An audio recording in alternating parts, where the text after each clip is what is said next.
দিয়ে বলেন সুবহানাল্লাহ। আমরা দুধ কম খাই, দুধ যদিও হয় বিক্রি করে দেই বাজারে, ওটা খাই না, বাড়িতে রাখতে চাই না, ঠিক কিনা? তবে উচিত হবে আগে আগে বাড়ির জন্য রাখেন, বউ বাচ্চার জন্য রাখেন, তারপরে যদি হয় তারপরে বিক্রি করেন, কি ঠিক কিনা?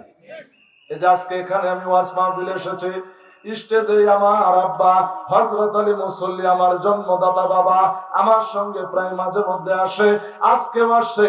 আচ্ছা বলেন দেখে, বাবার কলিজা ঠান্ডা, ছেলে স্টেজে ওয়াজ করে, বাবা বসে থাকে, ঠিক না বেঠি? যদি এই হাফেজি মাদ্রাসায় আপনার ছেলে যদি হাফেজ হয়, আপনার মা মারা গেছে, আপনার ছেলে তার দাদির জানাজা করতেছে, আপনি পিছনে জানাজার কাতারে দাঁড়ায় আছেন, 10 কোটি টাকা এক পাশে, আর আপনার ছেলে আপনার মায়ের জানাজা ইমাম হয়ে আদায় করতেছে, এইটা হলো আর এক পাশে, কথা বলেন ঠিক কিনা? এখন যদি এটা হয় তাহলে সন্তান মাদ্রাসায় দেওয়া দরকার আছে না? আছে না? আলেম বানান, হক্কানি হাফেজ বানান, নবীর ইশকের পাগল বানান, ঠিক কিনা? এই জন্য বলবো দাদু ভাইরা আমার, ওইখানে বলা হচ্ছে ওই মহামানব যখন পৃথিবীতে আসবে, তার উম্মতের জন্য গোশত তিনি তার উম্মতের জন্য খাওয়া হালাল করে দিবেন, সবাই সেটাকে পছন্দ করবে, তিনার নাম হবে মুহাম্মাদন। সুবহানাল্লাহ বলেন। ওনার নাম কি হবে? মুহাম্মাদন হবে। আমি গৌতম বুদ্ধের লেখা বই পড়ছি দাদু ভাইরা আমার, ওই জায়গার মধ্যে তিনি বলেছেন, একজনকে বলতেছে, হে বুদ্ধ, আপনি কি পৃথিবীর সর্বশ্রেষ্ঠ বুদ্ধ? উনি বলতেছেন, না না, আমার পরে পৃথিবীর জমিনে আনুমানিক 570-এর দিকে একজন মহামানবের আগমন ঘটবে, একজন মহাবুদ্ধের আগমন ঘটবে, তার নাম হবে মুহাম্মাদুর রাসূলুল্লাহ সাল্লাল্লাহু আলাইহি ওয়াসাল্লাম। চিৎকার দেখুন সুবহানাল্লাহ। তাহলে বলেন তো, ওই রসুলের প্রেমে, ওই রসুলের কথা, ওই রসুলের দুরূদ শরীফ যদি আমরা আমাদের জবানে পড়ি, আমাদের লাভ হবে না ক্ষতি হবে? কথা বলেন, কেন লাভ হবে? দুরূদ শরীফ আপনি যখন মসজিদে ঢুকবেন, কোথায় বলেন, কোথায়? আপনারা খেয়াল করেন, মসজিদে ঢোকার দোয়া বাংলাদেশের সব মসজিদের দরজায় লিখে দেওয়া আছে না? হ্যাঁ বলেন, আছে কিনা? কিন্তু একদিনও তো আমাদের মসজিদের ইমাম বলল না এইটার অরিজিনাল দোয়া এরকম, বলেন? শুনছেন কোনদিন? আমি একটা কিতাবের নাম বলি, এখনই যদি বাড়ির থাকে, আমার এই মাথাটার ভিতরে 7,40,000 টাকার কিতাব আছে, মেমোরির ভিতরে, মাথায়।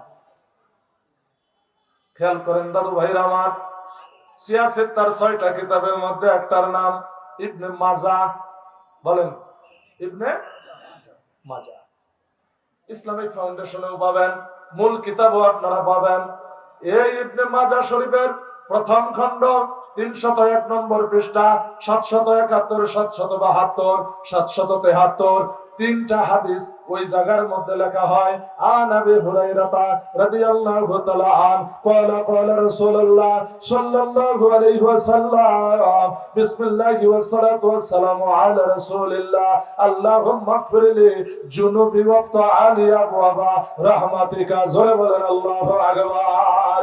ইজা দাখালাল মসজিদ, ইজা যখন দাখাল মানে প্রবেশ করা, মসজিদের ভিতরে যখন প্রবেশ করবে, আর বিসমিল্লাহি ওয়াস সালাতু ওয়াস সালামু আলা রাসূলিল্লাহ, সর্বপ্রথম আল্লাহর নাম নিয়া আমার মদিনাওয়ালা কামলেওয়ালা নবীকে আপনি সালাম দিবেন, তারপরে আপনি আল্লাহুম্মা আফতা'আলি আবওয়াবা রাহমাতিকা এই দোয়া পড়িয়া ডান পা দিয়া আপনি মসজিদের ভিতরে প্রবেশ করবেন। জোরে বলেন সুবহানাল্লাহ। তাহলে কাকে আগে সালাম দিতে হবে? রাসূল, মদিনাওয়ালা নবীকে আগে সালাম দিতে হবে। ইজা দাখালাল মসজিদ বিসমিল্লাহি ওয়াস সালাতু ওয়াস সালামু আলা রাসূলিল্লাহ আল্লাহুম্মা ইগফিরলি জুনুবি ওয়াফতা'লি আবওয়াবা রাহমাতিকা। আমার রাসূলকে সালাম দিয়ে তারপরে আপনি মসজিদের ভিতরে প্রবেশ করবেন। তাহলে রাসূলের দুরূদ, রাসূলের সালাম আছে না নাই? এটার একটা মর্যাদা, এটার একটা গুরুত্ব আল্লাহ পাকের দরবারে আছে না নাই? বলেন। জোরে কোন আছে না নাই? আমার 1 ঘন্টা পার হয়ে গেছে, আমি আর 10 মিনিটের মধ্যে আলোচনা শেষ করে দিব। পরবর্তী বক্তা নিয়ে আসেন। আল্লাহুম্মা সাল্লাম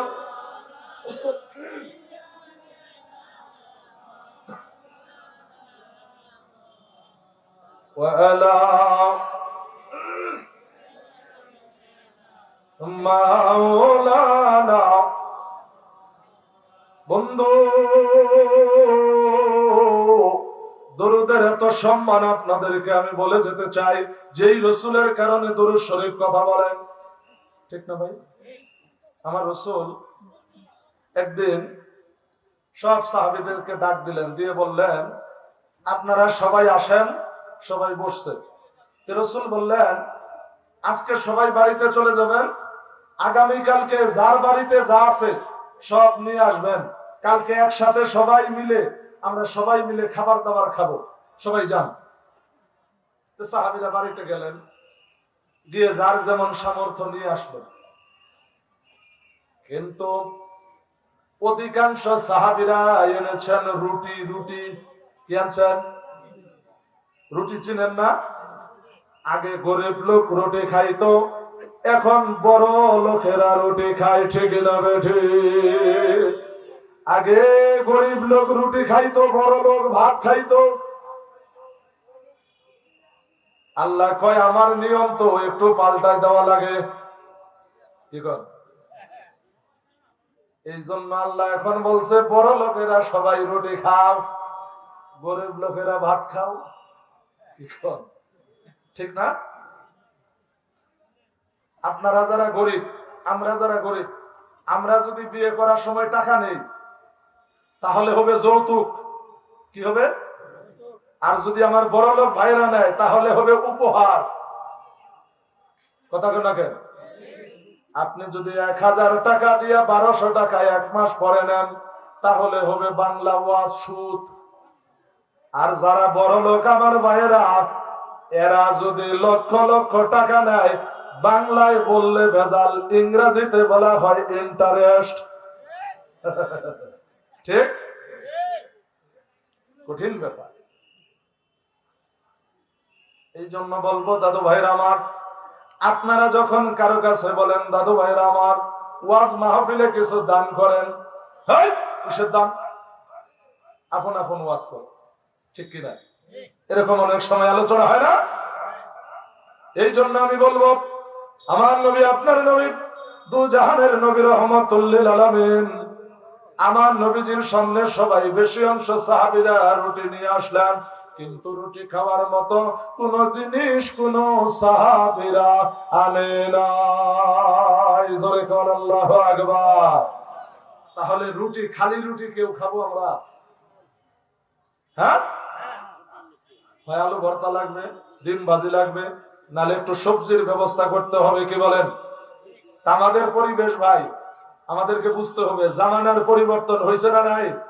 হয়েছে না ভাই? পরিবর্তন হয়েছে না? এক লোক একটা ঘোড়া কিনছে। ঘোড়া, ঘোড়া চিনেন? হ্যাঁ, ঘোড়া কিনেছেন। আগেকার জামানায় মানুষ ঘোড়া কিনতেন আত্মীয় স্বজনের বাড়িতে যাওয়ার জন্য, হাট ঘাট বাজার করার জন্য, ঠিক না? উনি ঘোড়া কিনছেন, কিন্তু এই ঘোড়া নিয়ে যখন বাড়ি থেকে বাহির হয়, বাজারে যাবে, এই ঘোড়া খালি মানুষের বাড়িতে বাড়িতে যায়, ঘোড়াকে আটকানো যায় না। ঘোড়াকে চাবুক মারা হয়, ঘোড়া রে আমি যাব বাজারে, তুমি কেন যাও মানুষের বাড়িতে? এটা একটা সমস্যা না ভাই? সমস্যা না বলেন? আমি যাব বাজারে, আর ঘোড়া যায় কোথায়? মানুষের বাড়িতে বাড়িতে। যিনি ঘোড়া ক্রয় করেছেন, তিনি চিন্তা করলেন, তাহলে ঘোড়া যার কাছ থেকে কিনে এনেছি, দেখি এই ঘোড়ার সমস্যাটা কি, তার কাছে শুনি। তার কাছে শুনতে গেলেন যে, ভাই আপনার কাছে ঘোড়া কিনলাম হাটঘাট বাজার করার জন্য, কিন্তু ঘোড়া আমার কথা শুনে না। কেন কথা শুনে না? আমি বাড়ি থেকে বাহির হইলাম ঘোড়া নিয়ে বাজারে চলে যাব, কিন্তু ঘোড়া তো বাজারে যায় না। বাজারে যাওয়ার আগে যতগুলা বাড়ি আছে ওই ঘোড়া প্রত্যেকটা বাড়ির ভিতরে শুধু প্রবেশ করে। যার কাছ থেকে ঘোড়া কিনেছেন ওই ঘোড়ার মালিক ডাক দিয়ে বলতেছে, ভাইজান আমার ঘোড়া বাড়িতে যাওয়ার একটা মাত্র কারণ, এই ঘোড়াটা দিয়া আমি আগে ভিক্ষা করে খেয়েছি।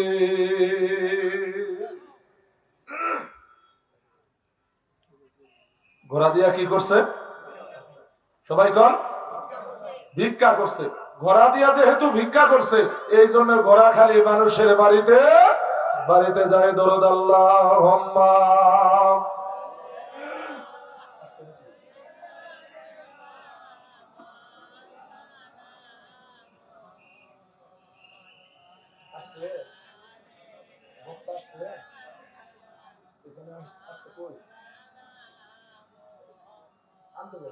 আল্লাহুম্মা সাল্লি করে কি দিয়ে খাওয়া যায়? এমন সময় একজন মৌমাছি আল্লাহর নবীর কানে কানে এসে সালাম দেয়, আসসালাতু ওয়াসসালামু আলাইকা ইয়া রাসূলুল্লাহ। জোরে কোন আল্লাহু আকবার। আপনাদের দেশে মৌমাছি আছে না নাই? আর জোরে কোন আছে না নাই? নবী সালামের জবাব দিলেন, হ্যাঁ মৌমাছি খবর বলো। মৌমাছি বললেন, নবী গো আপনার জন্য সব সাহাবীরা রুটি এনেছে, কিন্তু রুটি খাওয়ার মতো কোন জিনিস কোন সাহাবীরা আনে নাই। আমার নবী মৌমাছির ভাষা বুঝতো কি বুঝতো না? বুঝতো না? নবী সব ভাষাই বুঝতো। সুবহানাল্লাহ বলেন। কারণ আল্লাহর নবীকে আল্লাহ তাম পৃথিবীর মানুষের শিক্ষক হিসেবে পৃথিবীতে পাঠিয়েছেন। চিৎকার দেখুন সুবহানাল্লাহ। অনেকেই আবার বলবে নবীর আবার লেখাপড়া নাই, নবী আবার মূর্খ লোক। আমি আপনাদেরকে বলবো, যারে আমার আল্লাহ তাম পৃথিবীর শিক্ষক হিসেবে পাঠায়া দেয়, আমার ওই নবী জীবনেও কোনোদিন অশিক্ষিত হতে পারে না। ঠিক না বেঠিক? অশিক্ষিত হতে পারে? বলেন। আমার নবীজি লেখাপড়া করছে কোন জায়গায়? জায়গার নাম হলো হেরা গুহা। আমরা লেখাপড়া করছি অনেকদিন, আমার নবী লেখাপড়া করছে ওই জায়গায় 15 বছর 2 মাস 19 দিন। জোরে বলেন না সুবহানাল্লাহ। আমার নবী 15 বছর 2 মাস 19 দিন হেরা গুহার জমিনে লেখাপড়া করলেন। আল্লাহ তাআলা স্বয়ং আমার নবীর শিক্ষক হিসেবে আমার আল্লাহ আমার নবীর শেখাইলেন। জোরে বলেন সুবহানাল্লাহ। খেয়াল করেন, আল্লাহ রাসূল